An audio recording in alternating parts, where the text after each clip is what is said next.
Ô, João, bem, Gilson Machado preso, né, pela Polícia Federal em meio a uma investigação que analisa se ele teria pedido, de fato, um passaporte português para que Mauro Cid fugisse do Brasil, ou seja, não precisasse depor como delator, como de fato ele acabou acontecendo, não conseguiu, ele estava aí. Mauro Cid disse que não tem nada a ver com a história, né? Gilson Machado, que é muito próximo do ex-presidente Jair Bolsonaro, inclusive foi responsável por aquela vaquinha de 17 milhões de reais que Bolsonaro conseguiu, com a qual ele consegue manter o filho dele, Eduardo Bolsonaro, nos Estados Unidos, enquanto o Eduardo Bolsonaro pressiona o governo norte-americano contra o STF, Alexandre de Moraes. Qual que é a análise que você faz de tudo isso? Olha, com um bom humor nós podemos chamar a operação de hoje do efeito Carla Zambelli. Uma vez que a deputada literalmente fugiu e com a inteligência que é peculiar à deputada, gravou um vídeo para explicar como foi a rota da fuga e ela agora corre o risco de ser deportada da Itália para o Brasil, todo cuidado será pouco. É claro que a suspeita é que o próprio Jair Messias Bolsonaro pode arriscar o mesmo passo. E o tenente-coronel Mauro Cid me surpreendeu, no entanto. Leonardo, em que sentido me surpreendeu? A delação premiada do tenente-coronel Mauro Cid, em tese, caminha bem. Ele já não está na prisão, está em casa. O acordo de delação premiada dele envolve o não comprometimento de nenhum familiar, desde o pai, que está comprometido até a alma, até a família toda, porque tanto a esposa quanto as filhas, ao que parece, receberam atestados falsos de vacina, o que é um crime gravíssimo de fraude de... Como é que chama esse crime, Leonardo? Oh, meu Deus do céu. Qual é o mesmo crime que... Esse, quando você finge ser outra pessoa, fraude... Falsidade ideológica, falsa identidade, alguma coisa assim. Obrigado. Isso, exatamente. Obrigado. Então, o acordo do tenente-coronel Mauro Cid, é importante que a audiência saiba, não apenas o protege, sobretudo ele afirmou o acordo, eu creio, para proteger a família, o pai, a esposa e as filhas. Então, é um pouco surpreendente esse possível movimento de fuga do tenente-coronel Mauro Cid, porque a fuga, no caso dele, seria uma confirmação completa da própria delação. Talvez seja mais uma atitude tresloucada, como as tantas que os bolsonaristas têm, do ex-ministro do Turismo Gilson Machado, que não parece ser exatamente um homem dotado de bom senso. Recordemos, Leonardo, que há pouco tempo, há uma semana atrás, ele tentou principiar uma nova vaquinha para ajudar o Eduardo Bolsonaro no exterior. Você se recorda disso? E sim. certamente alguém o advertiu que ele estaria colaborando para a prática de um crime, ele estaria sendo um cúmplice de um crime, que é o crime do Eduardo Bolsonaro em curso, que é um crime de lesa pátria, de tentar... Eu assisti há pouco tempo uma entrevista do Eduardo Bolsonaro nesses canais de direita, com uma juíza federal que foi aposentada compulsoriamente e se exilou nos Estados Unidos, a Ludmila Grillo. E ele dizia assim, Leonardo, acredito, ele dizia, literalmente, ele dizia assim, não podemos ainda celebrar porque, como se diz, a criança não nasceu, mas as chances reais de o governo americano impor sanções sérias ao ministro Alexandre de Moraes são cada vez maiores. E, Leonardo, é crime de lesa pátria. Ele está literalmente lançando mão de uma potência estrangeira para pressionar a Suprema Corte brasileira e para tentar sanções econômicas contra o governo brasileiro. O Gilson Machado tentou fazer uma campanha de arrecadação de fundos para enviar dinheiro para alguém que está sendo ameaçado de processo. É um pouco, se nós pararmos para pensar um pouquinho só, deixa eu ser bem breve. Essas ações todas, elas são sintoma do problema real da extrema-direita, Leonardo. O problema real da extrema-direita que está, infelizmente, agora explodiu no ataque ao Irã, que, infelizmente, agora está convulsionando os Estados Unidos com o uso da Guarda Nacional e do Exército contra os cidadãos americanos, é que a extrema-direita não pode parar. Lembra que quando nós falávamos de Pablo Marçal, Leonardo, nós conversávamos com ele? A extrema-direita, ela não pode parar. Ela sempre precisa escalar mais e mais e mais e mais a violência. Violência simbólica que se torna física. Não há limite para a extrema-direita. Então, todos esses fatos, infelizmente, se relacionam. Desculpa, parou de falar na hora que eu comecei a tossir, né? Então não deu nem para esconder, na verdade, que eu estava aqui tísico, né? Deixa eu te perguntar uma coisa, ô João, falando agora de Carla Zambelli, a deputada Carla Zambelli, a informação que temos, a informação da nossa apuração do repórter lá na Itália, de que o governo italiano não saberia o paradeiro de Carla Zambelli, né? O governo de Giorgia Meloni não teria essa informação, ela teria entrado antes da difusão vermelha da Interpol ser estabelecida, e aí neste momento ela não estaria, né? Ou seja, dá para confiar, em primeiro lugar, né? E, em segundo lugar, o governo italiano, na sua avaliação, ele pode, na verdade, fazer ativamente entregar um asilo, ou seria difícil, dado que ultimamente os governos têm se ajudado mutuamente, têm colaborado, ou pelo menos é possível ver talvez uma tentativa de corpo mole por parte do governo italiano, ou você acha que isso não vai acontecer e encontrar a Carla Zambelli é questão de tempo? Vamos lá. Primeiro, destacar aqui a excepcional inteligência da deputada Carla Zambelli. Foge, grava um vídeo dizendo a rota de fuga, onde se encontra, portanto pode ser facilmente localizada, depois foge de novo e agora desaparece. Foge de novo para um país na qual ela possui cidadania e que, por isso, em tese, poderia dificultar a extradição, mas o que ela faz, em lugar do que todas as pessoas que buscam asilo realizam, que é buscar o país e declarar onde está e fazer o pedido formal de asilo, ela, em tese, desapareceu na Itália. É absolutamente notável. Mas, Leonardo, vamos dar um passo atrás? Porque tudo é tão absurdo, tudo é tão caótico e caricato que parece que nós não conseguimos compreender o que está acontecendo. Vamos lá. Eu tenho certeza que você, como eu, segue as redes bolsonaristas, porque já conversamos. Você se recorda o que aconteceu há uma semana atrás, quando no primeiro momento o nome da Carla Zambelli não foi incluído na lista vermelha da Interpol? Aconteceu o seguinte: todos os deputados da base bolsonarista, Nicolas Ferreira e Tutti Quanti, todos os influencers da extrema-direita, fizeram várias postagens vertiginosas dizendo que o fato da Interpol ter se recusado a incluir o nome da Carla Zambelli era uma demonstração internacional irrefutável de que o ministro Alexandre de Moraes tinha os dias contados. Você lembra disso?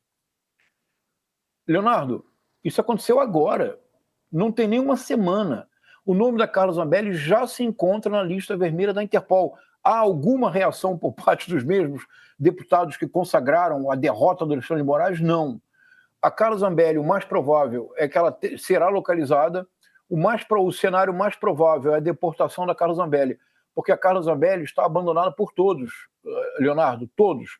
O PL abandonou a Carla Zambelli, a família Bolsonaro abandonou a Carla Zambelli há muito tempo, ela está rigorosamente sozinha, o que é uma advertência para todos aqueles que continuam apoiando o Bolsonaro. O destino de todos é o destino de Carla Zambelli. Aproveitando e falando, a gente já vai voltar também a falar da questão do Gilson Machado, da Zambelli, mas tem essa questão que eu queria trazer para o João, que são o que está acontecendo nos Estados Unidos, né? Os Estados Unidos, nesse exato momento, estão vivendo protestos. Daqui a pouco o Jamil Chad, diretamente dos Estados Unidos, vai trazer para a gente a rebordosa que está rolando por lá. Mas a Califórnia, né, palco de tantos e tantos e tantos protestos, né, a Califórnia, né? Lá atrás, desde os direitos civis, lá em Berkeley, né, passando enfim, tantos e tantos Los Angeles, por conta de toda a desigualdade social. Porque o pessoal pega Los Angeles, vê na TV, acha que Los Angeles é um grande Hollywood, né? Não, gente. A realidade social é bastante dura, as desigualdades em Los Angeles, tudo isso mais. Mas o fato é que começa aqueles protestos contra as deportações em massa que vão sendo conduzidos pelo governo Donald Trump. O governo Donald Trump usa a situação para manda tropas federais, primeira vez desde 65, né, quando o Lyndon Johnson mandou tropa federal para Alabama para proteger manifestante, e agora foi o contrário, é para emparedar manifestante. Começou a ter quebra-quebra, queima, o negócio sai de controle, ele vai alimentando todo aquele processo. Os protestos começam a ir para outros lugares, que de maioria democrata, cidades do Texas. O Texas não é democrata. Eu sei, pequeno gafanhoto, que fala isso, mas o Texas não é democrata, mas as grandes cidades texanas são. Muitas das grandes cidades. Austin é uma cidade progressista, né? E por aí vai. Chicago, Nova York, entre outras, Atlanta, né? Você está vendo protestos e o Trump dobrando a aposta e o Gavin Newsom, governador da Califórnia, despontando como liderança. E ontem a gente vê uma cena inusitada, um senador, né, pela Califórnia, sendo jogado ao chão, algemado e detido ao tentar fazer uma pergunta para um membro do governo americano na Califórnia. É uma cena que não se vê todo dia, inclusive até porque é uma pessoa que foi democraticamente eleita. E aí a pergunta que eu te faço os Estados Unidos... é claro, os Estados Unidos sempre há uma série de críticas aos Estados Unidos, ao comportamento norte-americano em muitos sentidos, mas com relação a determinadas hipocrisias ao longo do tempo. Mas o pessoal, historiadores, cientistas sociais, pesquisadores, estão apontando um momento de guinada nos Estados Unidos. A gente está vendo uma ascensão autoritária no país que se dizia como farol da democracia? Olha, Leonardo, eu disse aqui para vocês, numa conversa, eu não sei se você estava, mas certamente a Fabíola Cidral estava. Vocês até fizeram um corte. O projeto do Donald Trump, o projeto inicial do Donald Trump, e é bom que o Jamil Chad entre daqui a pouco, ele é sempre brilhante, ele vai poder dialogar conosco. O projeto inicial do Donald Trump era o projeto da urbanização dos Estados Unidos, era transformar os Estados Unidos numa Hungria continental. O que esse projeto implicava? Esse projeto teria implicado o predomínio na arquitetura do governo americano de uma figura ainda pouco conhecida no Brasil, que é o Peter Thiel, e não do Elon Musk e Steve Bannon. Isso era uma tensão inicial no governo americano. O que significaria tornar os Estados Unidos uma Hungria continental? Nós não estaríamos vendo essas cenas agora, Leonardo. Tornar os Estados Unidos uma Hungria continental significaria promover uma engenharia institucional por dentro das instituições democráticas de forma a corroer pouco a pouco o tecido democrático, mas preservando a aparência de uma democracia que o Viktor Orbán conceituou como sendo majoritária ou iliberal. Isto é, consistiria sobretudo numa engenharia constitucional e institucional de longo prazo. O Viktor Orbán, depois de perder a sua primeira eleição em 2002, volta em 2010 e não perdeu mais, está no poder há 15 anos. Ninguém pode ficar no poder por 15 anos com essas cenas que nós estamos vendo agora no vídeo. O que aconteceu então? Algo para mim surpreendente. Eu vou depois continuar aqui para escutar o Jamil Chad. Me parece que é uma guinada no projeto do Donald Trump, que é menos agora o projeto de uma urbanização, no sentido da engenharia institucional do Viktor Orbán, e isso que nós estamos vendo é muito mais próximo não de Viktor Orbán. Acredite no que eu direi agora, Leonardo, o que nós estamos vendo é muito mais próximo de Nayib Bukele, isto é, desde o dia 27 de março de 2022, Nayib Bukele governa num régimen de excepção. Esse regime de exceção significa basicamente o ato institucional número 5 tornado moeda corrente do dia a dia. O Nayib Bukele, em El Salvador, suprimiu o habeas corpus e a cada 30 dias o régimen de excepção é um decreto de 30 dias. A cada 30 dias ele renova. E ele tem renovado a cada 30 dias desde 27 de março de 2022. Quando ele foi recebido com honras na Casa Branca, houve um momento que vocês mostraram aqui no UOL, que houve um momento em que ele está conversando com Nayib Bukele, porque ele havia o acordo de enviar deportados, inclusive de outros países, para o CECOT, esse Centro de Confinamento del Terrorismo, que é uma prisão absolutamente desumana do Nayib Bukele, a segurança máxima, direito algum. Bom, e ele disse para o Bukele, em breve faremos com os cidadãos americanos. Você se recorda disso, Leonardo? Sim, sim. Ele foi dito, Leonardo. Isso é bem importante que eu estou tentando dizer agora, Leonardo. Nós estamos enfrentando pela primeira vez uma ameaça civilizacional cujo único paralelo é o avanço do nazifascismo nas décadas de 20 e 30. É indispensável que nós aprendamos com a história. Nenhum de nós pode desejar ser o Lord Chamberlain do presente. Recordem-se que o Chamberlain, primeiro-ministro da Inglaterra, viaja, assina um acordo com Hitler e diz: a paz chegou. Semana seguinte, Hitler invade a Polônia. Nenhum de nós pode desejar ser o Chamberlain do presente. Nós estamos enfrentando uma terrível ameaça civilizacional. Por quê? Porque a extrema-direita, para manter o poder, não tem opção senão produzir caos. Como é que produz o caos? Aumentando a tensão, aumentando a tensão, aumentando a tensão, dobrando a aposta. Chega um momento, Leonardo, em que tudo vai explodir. Como é que se faz para que a explosão não ocorra? É o mecanismo mais arcaico do Homo sapiens.